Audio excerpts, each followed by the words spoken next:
고생만 하다 갑자기 죽은 아내에게 너무 미안해요. 2024년 3월 31일 부탄 출발. 방콕 경유. 안녕하세요. 오늘은 부탄 답사를 마치고 한국으로 들어가는 날입니다.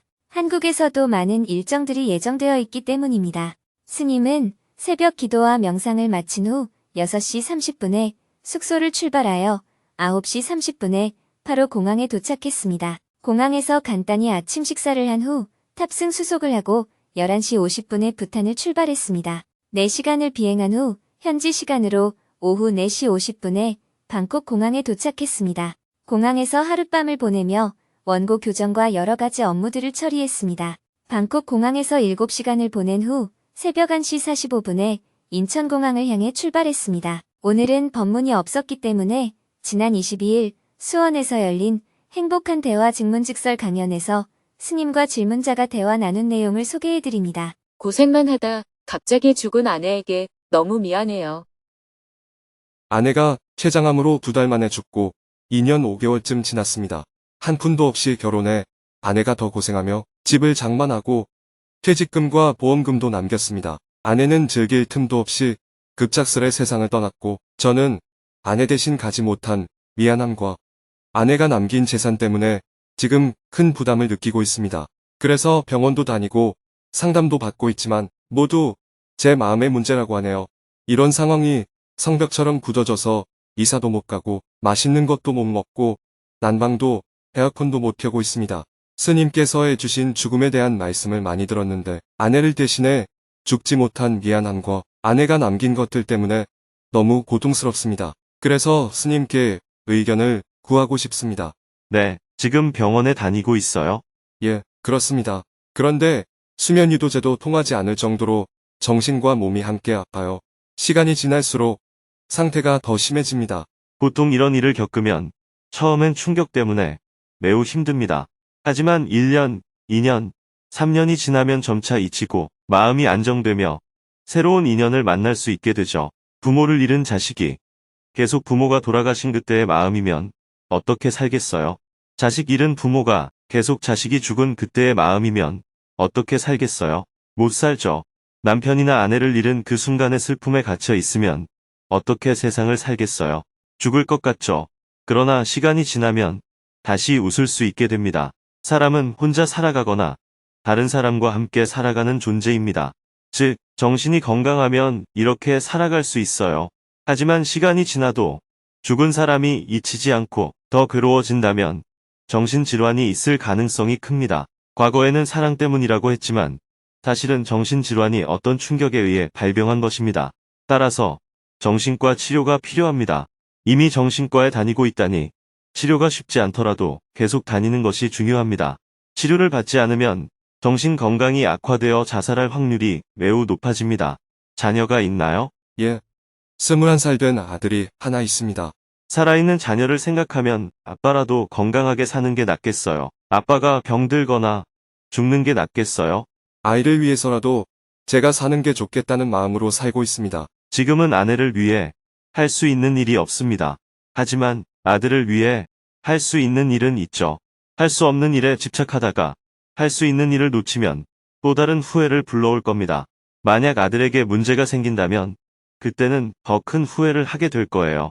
그러니 지나간 일은 내려놓고 현재 할 수 있는 일에 더 집중하는 것이 좋습니다. 아내가 남긴 재산을 사용하는 것이 부담스럽다면 그것은 아내와 함께 낳은 자식에게 물려줄 것으로 생각하면 됩니다. 따라서 죄책감을 느낄 필요가 없어요. 아내가 나에게 준 것이라기보다는 엄마가 자신의 아들에게 남긴 유산으로 생각하고 싹 정리하면 생활에 부담 없이 지낼 수 있습니다. 감사합니다.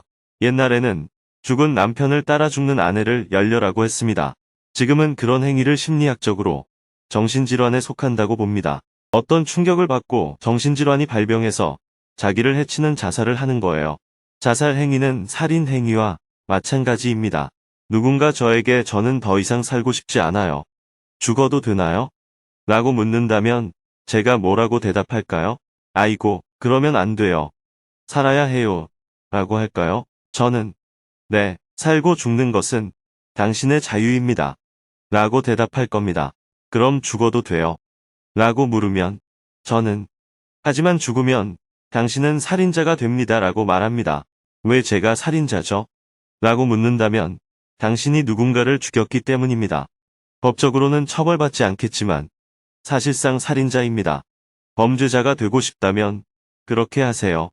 라고 답합니다. 이러한 대화는 죽고 싶다는 생각에 사로잡힌 사람을 깨우는데 도움이 될 수 있습니다. 이것을 글로 쓰면 제가 엄청나게 오해를 받을 수도 있습니다. 제가 이렇게 대화를 나누는 건 상대가 죽고 싶다는 생각에만 사로잡혀서 아무리 위로를 해도 다른 이야기가 들리지 않기 때문이에요. 이렇게 대화의 주제를 바꿔서 얘기해야 약간 자극이 되면서 네, 내가 범죄자라고요? 이렇게 나오거든요. 정신질환은 어떠한 것에 사로잡혀 있는 상태입니다. 사로잡힘에서 벗어나면 아무 일도 아니에요. 예를 들어 자살하려고 산에 가서 밧줄을 나무에 매달고 목을 매려고 하는데 호랑이가 나타났다고 합시다. 아이고, 잘 됐다. 어차피 죽으려고 했는데 나를 죽여라. 이렇게 나올까요? 사람 살려. 하고 도망을 가겠죠. 한 생각 사로잡히면 순간적으로 옥상에서 뛰어내려 버리는 일이 생깁니다. 이것이 바로 사로잡힘의 상태입니다. 순간적인 충동으로 위험한 행동을 할 수 있어요. 그런 위험이 있는 사람이 극단적인 충동이나 선택을 방지하게 하기 위해서 정신과 약을 먹는 거예요. 대부분 충동적인 행동은 약을 복용하지 않았을 때 발생합니다.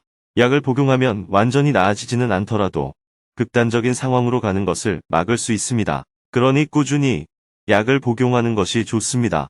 자신의 생명을 위험에 빠뜨릴 수 있는 순간이 올 수 있으니 아이를 위해서라도 정신을 차려서 살아가도록 하세요. 그리고 재산이 부담스러우면 아들에게 넘기면 됩니다. 법적으로 즉시 넘기지 않더라도 재산을 자신의 것으로 생각하지 말고 아이의 엄마가 자식에게 남긴 것으로 받아들이면 부담감이 줄어들 겁니다. 감사합니다. 잘 알았습니다. 내일은 오전 9시 20분에 인천공항으로 귀국한 후 저녁에는 방송, 문화, 예술, 연극인들의 마음공부 모임인 길벗 초청으로 증문즉설 강연을 할 예정입니다.